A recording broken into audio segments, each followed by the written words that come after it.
Hello guys, P K family CKM എന്ന ഞങ്ങളുടെ YouTube ചാനലിലേക്ക് എല്ലാവർക്കും സ്വാഗതം.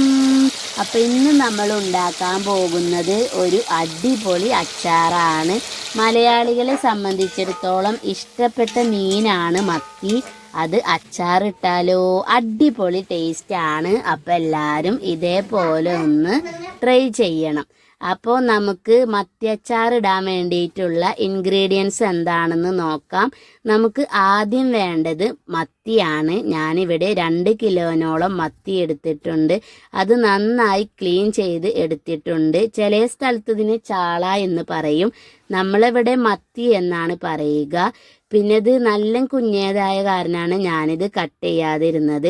ഇതിനേക്കാളും കുറച്ച് വലിയ മത്തിയാണ് നിങ്ങൾക്ക് കിട്ടുന്നതെങ്കിൽ അത് 2 കഷ്ണാക്കിയിട്ട് ഇങ്ങനെ അച്ചാറിടാവുന്നതാണ്. ഇതിലേക്കുള്ള മസാലപ്പൊടികൾ എന്താണെന്ന് നമുക്ക് നോക്കാം. 2 ടീസ്പൂണ് നല്ല എരിവുള്ള മുളക് പൊടി, 1/2 ടീസ്പൂണ് മഞ്ഞൾപ്പൊടി, പിന്നെ ഉപ്പ്, വിനെഗറും ചേർത്ത് നന്നായി ഈ മസാല മിക്സാക്കുക. മസാല മിക്സാക്കിയതിന് ശേഷം നമ്മൾ എടുത്ത് വെച്ചിരിക്കുന്ന കുഞ്ഞമത്തി കുറച്ചായി അതിലേക്ക് ഇട്ട് നന്നായി മസാല തേച്ച് പിടിപ്പിക്കുക. ഏകദേശം ഇത് കുറഞ്ഞത് 15 മിനിറ്റോളം ഇത് റെസ്റ്റ് ചെയ്യാൻ വെക്കണം. എന്നാൽ മാത്രമേ ഈ മീനിൽ ഈ മസാല നന്നായി പിടിക്കുള്ളൂ. അപ്പോൾ നിങ്ങൾ കുറഞ്ഞത് 15 മിനിറ്റോളം ഇത് റെസ്റ്റ് ചെയ്യാൻ വേണ്ടിയിട്ട് നോക്കണം. പിന്നെ നമ്മുടെ ചാനൽ നിങ്ങൾ ആദ്യമായിട്ടാണ് കാണുന്നതെങ്കിൽ പ്ലീസ് ഒന്ന് സബ്സ്ക്രൈബ് ചെയ്ത് നമ്മളെ സപ്പോർട്ട് ചെയ്യണം. അതുപോലെ ലൈക്ക് ചെയ്യാനും ഷെയർ ചെയ്യാനും കമൻറ്റ് ചെയ്യാനും ഒന്നും മറക്കരുത്. അപ്പോൾ നമ്മളിത് 15 മിനിറ്റോളം റെസ്റ്റ് ചെയ്തിട്ടുള്ളതാണിത്. ഇനി ഇത് നമ്മൾ ഫ്രൈ ചെയ്യാൻ വേണ്ടിയിട്ട് പോവുകയാണ്. നമ്മളിത് ഉണ്ടാക്കുന്നത് വെളിച്ചെണ്ണയിലാണ്. എണ്ണയിലും ഈ അച്ചാർ ഇടാം. എണ്ണയിലിട്ടാൽ ഏകദേശം ഒരു 6 മാസത്തോളം ഇത് കേടാകാതെ ഇരിക്കും. നമ്മൾ പിന്നെ നമ്മൾക്ക് ഇപ്പോൾ ഉപയോഗിക്കാൻ വേണ്ടിയിട്ടല്ല, അപ്പോൾ അതാണ് നമ്മൾ വെളിച്ചെണ്ണയിൽ ഫ്രൈ ചെയ്യാമെന്ന് വിചാരിച്ചത്. അപ്പോൾ വെളിച്ചെണ്ണയ്ക്ക് ഇത് നന്നായിട്ട് കുറച്ചായി ഇട്ട് കൊടുക്കുക.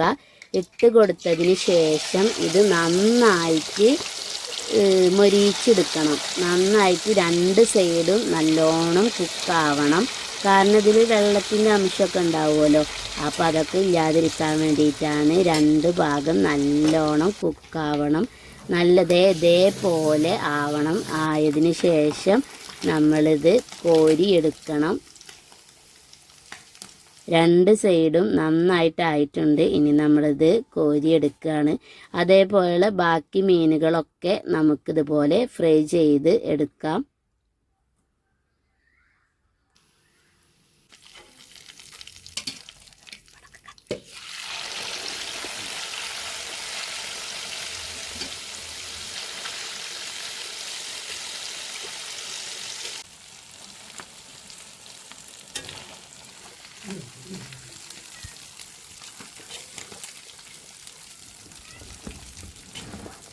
അപ്പോൾ നമ്മൾ എല്ലാ മീനും ഇതേപോലെ ഫ്രൈ ചെയ്ത് എടുത്തിട്ടുണ്ട്. അപ്പോൾ നമുക്ക് അച്ചാർ റെഡിയാക്കാം. അതിന് വേണ്ടത് കുറച്ച് വെളുത്തുള്ളി, ഇഞ്ചി, പച്ചമുളക് ചെറുതായി കട്ട് ചെയ്തത്, പിന്നെ കറിവേപ്പില. ഞാനിവിടെ മീൻ ഫ്രൈ ചെയ്ത ചീനച്ചട്ടി മാറ്റിയിട്ടുണ്ട്, കാരണം അത് ചെറുതാണ്. അപ്പോൾ നമുക്ക് മിക്സ് ആക്കാനൊക്കെ ബുദ്ധിമുട്ടാവും. അതുകൊണ്ട് ഞാൻ കുറച്ച് വലിപ്പമുള്ള ചീനച്ചട്ടിയാണ് എടുത്തിരിക്കുന്നത്.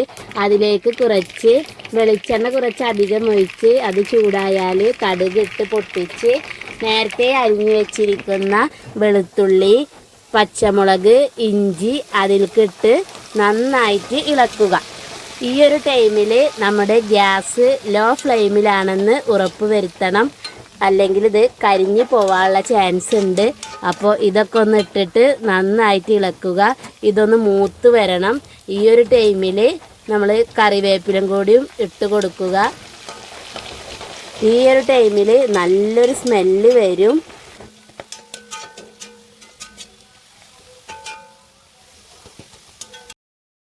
നമുക്ക് ഇതിലേക്കുള്ള മസാലപ്പൊടികൾ ചേർക്കാം. നല്ല എരിവുള്ള മുളക് പൊടി ഒരു 1/2 ടീസ്പൂണ്, 2 ടീസ്പൂണ് നമ്മുടെ കാശ്മീരി ചില്ലി പൗഡർ, കാരണം നമ്മുടെ അച്ചാർ നല്ല കളറ് വേണം. 2 ടീസ്പൂണ് നമ്മുടെ അച്ചാർ പൊടി, പിന്നെ 1/4 ടീസ്പൂണ് മാത്രം മഞ്ഞൾപ്പൊടി, കാരണം നമ്മൾ മീൻ ഫ്രൈ ചെയ്യുമ്പോൾ അതിൽ മഞ്ഞൾപ്പൊടി ഇട്ടതാണ്. അപ്പോൾ ഒരു 1/4 ടീസ്പൂണ് മാത്രം ഇട്ട് കൊടുത്താൽ മതി. പിന്നെ ഇതിലേക്ക് വേണ്ടത് ഒരു 1/2 ടീസ്പൂണ് നമ്മുടെ ഉലുവാപ്പൊടിയും കൂടി ചേർത്ത് നന്നായിട്ട് ഇളക്കി ചേർക്കണം. ഇതിൻ്റെ പച്ചമണം പോകുന്നത് വരെ നമ്മളിത് ഇളക്കി ചേർക്കണം. പിന്നെ ഈ ഒരു സമയത്ത് നമ്മുടെ ഗ്യാസ് നമ്മൾ ഒന്നുകൂടി ശ്രദ്ധിക്കണം. നമ്മൾ ലോ ഫ്ലെയിമിൽ വെച്ചിട്ടാണ് ഇത് ഇളക്കി ചേർക്കേണ്ടത്, അല്ലെങ്കിൽ നമ്മുടെ പൊടികളൊക്കെ കരിഞ്ഞു പോകും. പിന്നെ ഇത് നമുക്ക് എണ്ണയിലും ഉണ്ടാക്കാം. ഈ അച്ചാറ് എണ്ണയിലൊക്കെ നമ്മൾ ഉണ്ടാക്കുമ്പോൾ ഒരു 6 മാസത്തോളം കേട് കൂടാതെ ഇരിക്കും. ഇത് പിന്നെ നമുക്ക് ഇപ്പോൾ ഉപയോഗിക്കാനുള്ളതാണ്. പിന്നെ നമ്മുടെ വീട്ടിൽ പെട്ടെന്ന് ഇത് കാലിയാകും. അതുകൊണ്ടാണ് നമ്മൾ വെളിച്ചെണ്ണ യൂസാക്കിയത്. വിദേശ രാജ്യത്തേക്കൊക്കെ ഈ അച്ചാറ് കൊടുത്തയക്കുന്നുണ്ടെങ്കിൽ എണ്ണയിൽ ഇടുന്നതായിരിക്കും നല്ലത്. എണ്ണയിൽ ഇട്ടാലാണ് ഇത് കേട് കൂടാതെ ഒരു 6 മാസത്തോളം ഇത് ഇരിക്കുക. ഇവിടെ ഇക്കൊക്കെ പുറത്തുള്ള സമയത്ത് നമ്മൾ എണ്ണയിൽ ഇട്ടിട്ടാണ് ഈ അച്ചാറ് നമ്മൾ കൊടുത്തയക്കാറ്. പിന്നെ നമ്മൾ ഈ മസാല ഒക്കെ ഒന്ന് മൂത്ത് വന്നാൽ അതിലേക്ക് നമ്മൾ വിനെഗർ ചേർക്കുക. പിന്നെ ഈ ടൈമിൽ നമ്മൾ ഉപ്പ് കുറവുണ്ടോ നോക്കണം. ഉപ്പ് കുറവുണ്ടെങ്കിൽ ഈ ടൈമിലൊന്ന് ഇട്ട് കൊടുക്കണം. ഇട്ട് കൊടുത്തിട്ട് ഒന്ന് നന്നായി ഇളക്കിയതിന് ശേഷം നമ്മൾ നേരത്തെ ഫ്രൈ ചെയ്ത് വെച്ചിരിക്കുന്ന നമ്മുടെ കുഞ്ഞൻ മത്തി അതിലേക്ക് ഇട്ട് ഒരു മീഡിയം ഫ്ലെയിമിലാക്കിയിട്ട് നന്നായിട്ടൊന്ന് ഇളക്കി ചേർക്കണം. പിന്നെ മീൻ പൊട്ടിപ്പോകരുത്, കാരണം നമ്മുടെ മീനും കുക്കായതാണ്, അതുപോലെ നമ്മുടെ മസാലയും അതിൽ കിടന്നിട്ട് കുക്കായതാണ്. അപ്പോൾ ജസ്റ്റ് ഒരു 5 മിനിറ്റോളം ഇത് നന്നായിട്ടൊന്ന് ഇളക്കിയാൽ മതി. അതിനുശേഷം ചൂടാറിയതിന് ശേഷം നമ്മൾ ജലാംശമില്ലാത്ത വല്ല ഗ്ലാസ് ജാറിലോ അതുപോലെ പ്ലാസ്റ്റിക് ജാറിലോ ഇത് ഇട്ട് വെച്ചിട്ട് നമുക്ക് ഉപയോഗിക്കാവുന്നതാണ്. ഇത് നല്ല ടേസ്റ്റാണ്. അപ്പോൾ എല്ലാവരും ഇതുപോലെ ഒന്ന് ട്രൈ ചെയ്യണം. ഇത് നിങ്ങൾക്ക് എല്ലാവർക്കും ഇഷ്ടമാവും. നമ്മൾ സ്റ്റൗമെന്ന് ഇറക്കുന്നതിന് മുമ്പേ കുറച്ച് കായപ്പൊടിയും കൂടി ഇട്ടിട്ട് വേണം, മിക്സ് ആക്കിയിട്ട് വേണം ഇത് നമ്മൾ ഇറക്കി വെക്കാൻ. പിന്നെ ഇത് ചോറിൻ്റെ കൂടെ മാത്രമല്ല, പുട്ട്, ചപ്പാത്തി, പത്തിരി എന്നിവക്കൊക്കെ ഇത് അടിപൊളി അച്ചാറാണ്. അപ്പോൾ എല്ലാവരും ഇതുപോലെ ഒന്ന് ട്രൈ ചെയ്യണം. പിന്നെ ഞങ്ങളുടെ വീഡിയോ എല്ലാവർക്കും ഇഷ്ടപ്പെട്ടു എന്ന് വിചാരിക്കുന്നു. ഇഷ്ടപ്പെട്ടാൽ ലൈക്ക് ചെയ്യാനും ഷെയർ ചെയ്യാനും അതുപോലെ കമൻറ്റ് ചെയ്യാനും ഒന്നും മറക്കരുത്.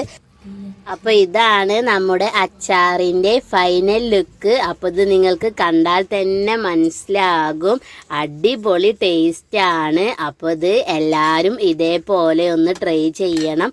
അപ്പോൾ നമുക്ക് അടുത്ത വീഡിയോയിൽ കാണുന്നത് വരെ എല്ലാവർക്കും ഓക്കെ, ബായ്.